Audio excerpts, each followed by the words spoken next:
My daughter threw up in the back seat. Not dramatically, not loudly, just quietly, the way kids do when they're embarrassed and already feel bad. She was 8 years old. My mother pulled the car over so hard the tires skidded on the gravel. "Get out!" she snapped, twisting around in her seat. "I'm not dealing with this." I laughed at first. A reflex. The kind you have when something is so wrong, your brain assumes it must be a joke. "She's sick," I said. "She just needs a minute." My father opened her door. "Out," he repeated. "We'll come back." My daughter looked at me terrified, her hands shaking, shoes half on, stomach still turning. "Mom," she whispered, and then the car pulled away, leaving my 8-year-old standing alone on an empty stretch of road with nothing but trees, the sound of insects, and the absolute certainty that the adults she trusted had decided she was disposable. My name is Rachel Monroe. I was 36, a project coordinator, a single parent, and until that moment, still trying to believe my parents were difficult, not dangerous. I ran, not after the car, toward my child, because in that moment, nothing else existed except the knowledge that if I didn't choose her completely, no one else would. I reached her in seconds, though it felt longer. She was crying quietly, arms wrapped around herself, trying to be brave in a way no child should have to be. I knelt down and pulled her into me, my hands shaking as I checked her face, her knees, her breathing. "I'm here," I said. "I've got you." She nodded against my shoulder, still confused, still trusting. That trust was the part that nearly broke me. The car didn't come back, not in 5 minutes, not in 10. The road was empty in both directions, the sky already starting to dim. I called my parents once, it rang out, then again, straight to voicemail. I stopped calling because whatever excuse they planned to give later wouldn't change what they'd already done. I ordered a rideshare from my phone with one hand while holding my daughter with the other. When the driver arrived, he didn't ask questions. He just unlocked the door and gave us a look that said he understood enough. At home that night, after a bath and clean pajamas and a long stretch of silence, my daughter finally asked, "Did I do something bad?"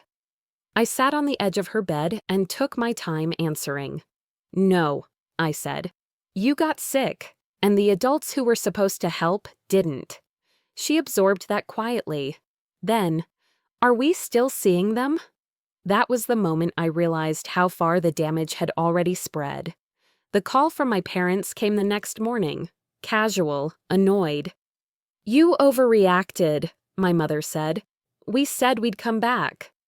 "You left an 8-year-old on the side of the road," I replied. "She threw up in the car." "So you abandoned her," my father cut in.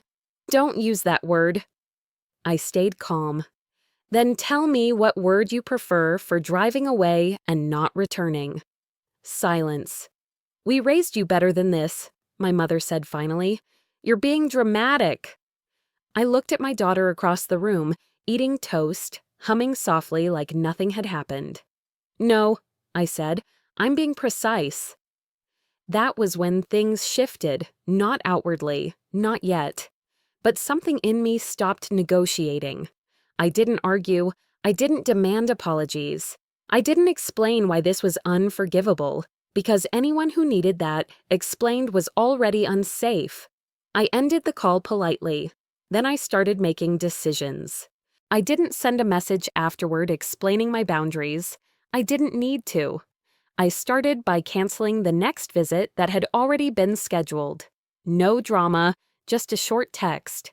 "We won't be coming," my mother replied within minutes. "You're still being emotional." I didn't respond.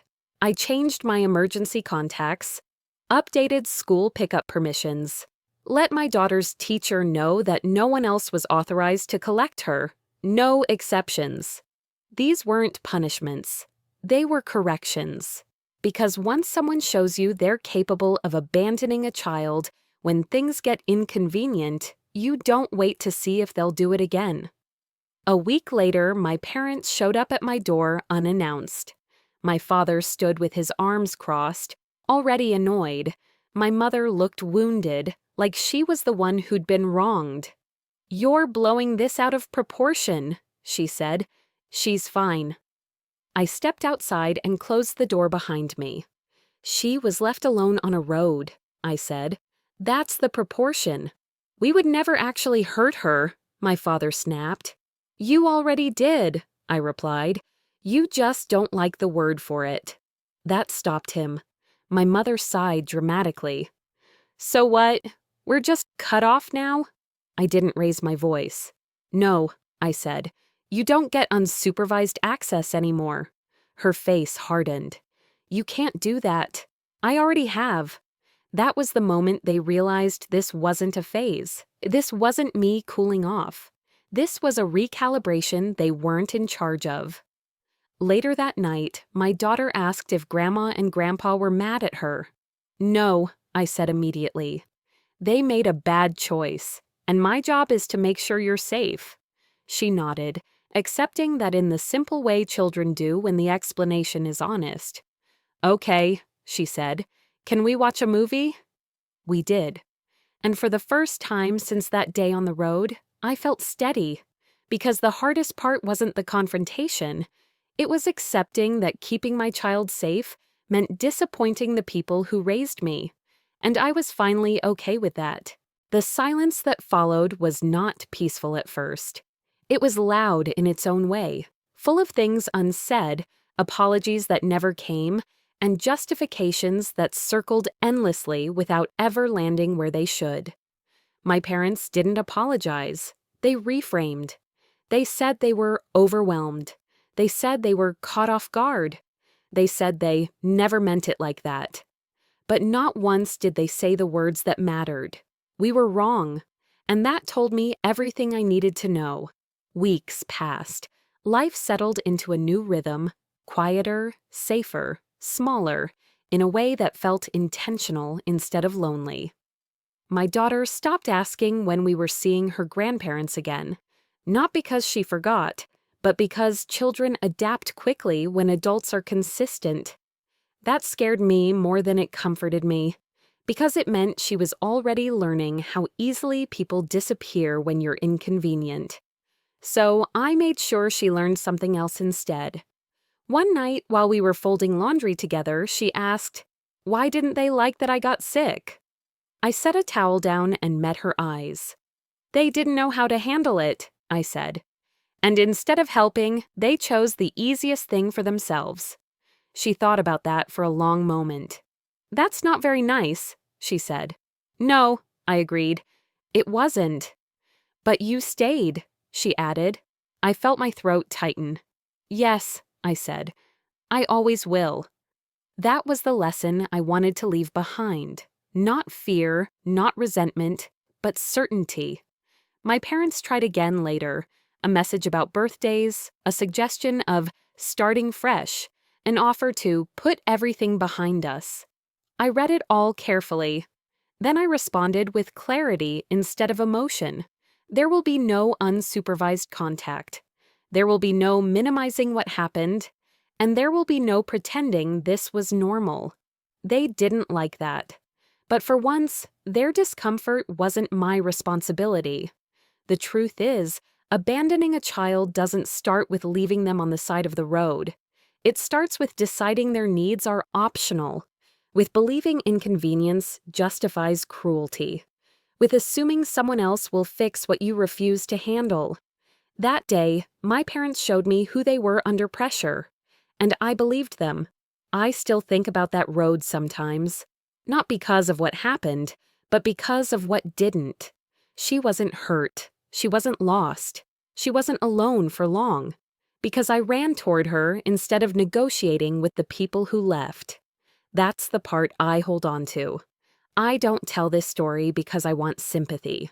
I tell it because too many people are taught that respecting parents means enduring anything they do. It doesn't.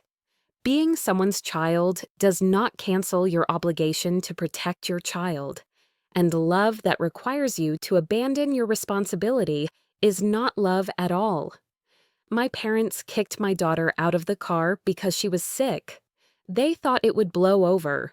What they didn't understand was that they weren't just leaving her on the side of the road. They were leaving me with a choice. And once I made it, there was no going back. I chose the child who trusted me. I chose the road that led away from excuses. And I chose never to let anyone, no matter who they are, decide that my daughter is disposable. Not now, not ever.